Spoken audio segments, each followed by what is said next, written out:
Hello everyone, and welcome back to another video of election forecasts. In this video, I will be mapping out President Trump's path to re-election and what the keys to his victory may be.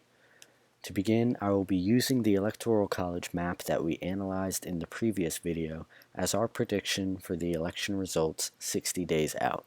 So if you haven't watched that video yet, please go give it a look. I will begin by taking a look at the 2016 election results, and we can see that Trump's path to victory in the previous election was through these three states, the states of Wisconsin, Michigan, and Pennsylvania, considered to be the Rust Belt. These were three states that were considered by most to not even be in play.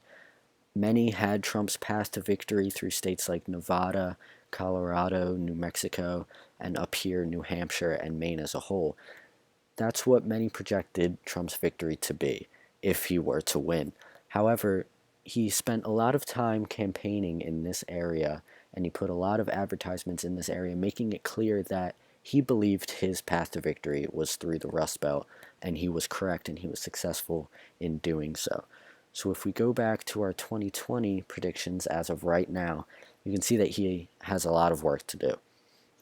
In states of Wisconsin and Pennsylvania, we have tilt to Joe Biden right now, and Michigan we have as lean to Joe Biden. So since this video is mapping out Trump's path to victory, I will go ahead and move the lean Democrat to lean Republican.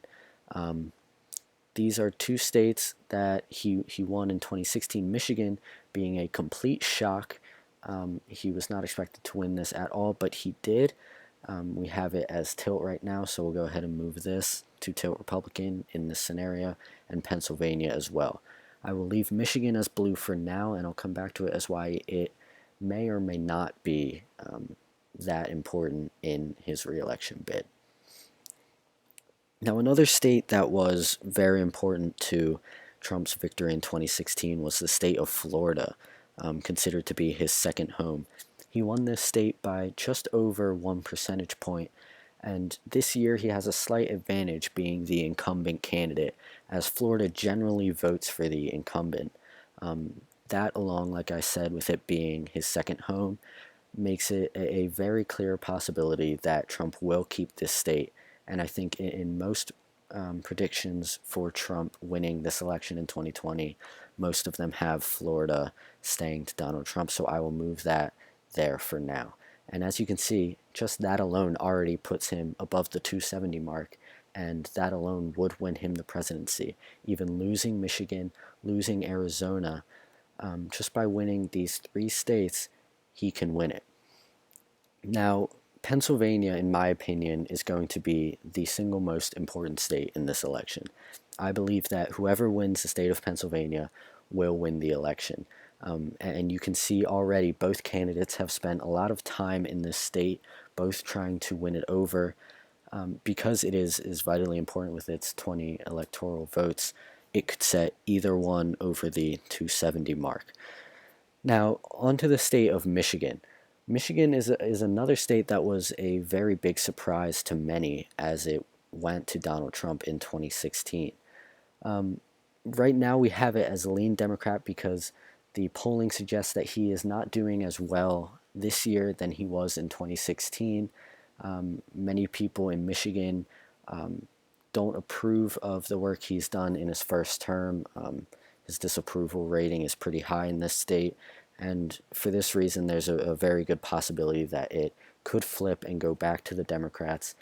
But in this scenario, he doesn't even need it, right? He's already above 270. Arizona is another state that we project to flip, as of right now, flip to Joe Biden.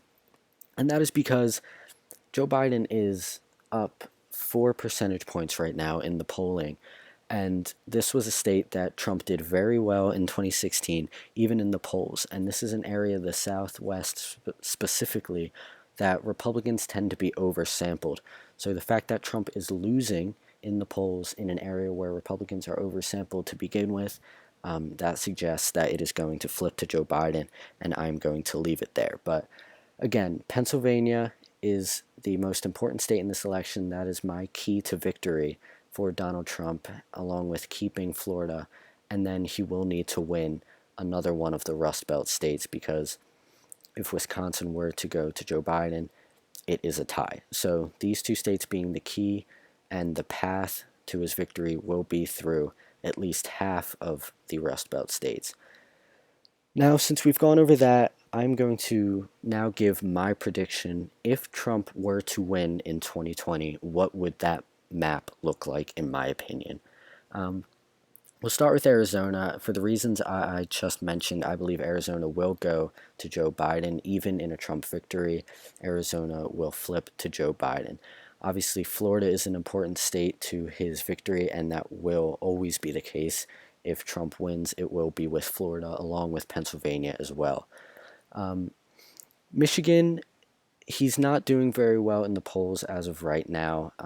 People are very disgruntled by his work in his first term, and for this reason, even in a Trump victory, I do believe that Michigan will flip to Joe Biden, and Wisconsin will stay for Trump in a Trump victory. Now, Minnesota is a very interesting state here. It is a state that has been trending slightly to the right in the previous elections, and with the recent violent uprisings in the state of Minnesota and Minneapolis specifically, it has shown up in the polls that people are very upset by the current situation in Minnesota and Minneapolis. They've seen their communities destroyed, and a lot of the Democratic leadership has not done much to solve the issues there. So people have tended to be upset with local and state governments doing nothing, and as a result, Minnesota seems to be trending to the right, and the polling is suggesting that Minnesota could very well be a state that flips for Donald Trump, as the race in Minnesota specifically is getting closer and closer. And I do believe that if Trump were to win, it will include the state of Minnesota. So as you can see in my final prediction for a Trump victory, the electoral vote would be 289 to 249. This victory would be a smaller margin for Trump than it was in 2016, but he would still get the job done. In this scenario, Michigan and Arizona would flip to Joe Biden, and Minnesota would flip to Donald Trump. But this, in my opinion, is what the Electoral College map will look like if Trump is to win in 2020, as of right now. So thank you for watching this video. If you enjoyed it, please like it and subscribe, turn the notification bell on, and we'll see you in the next video.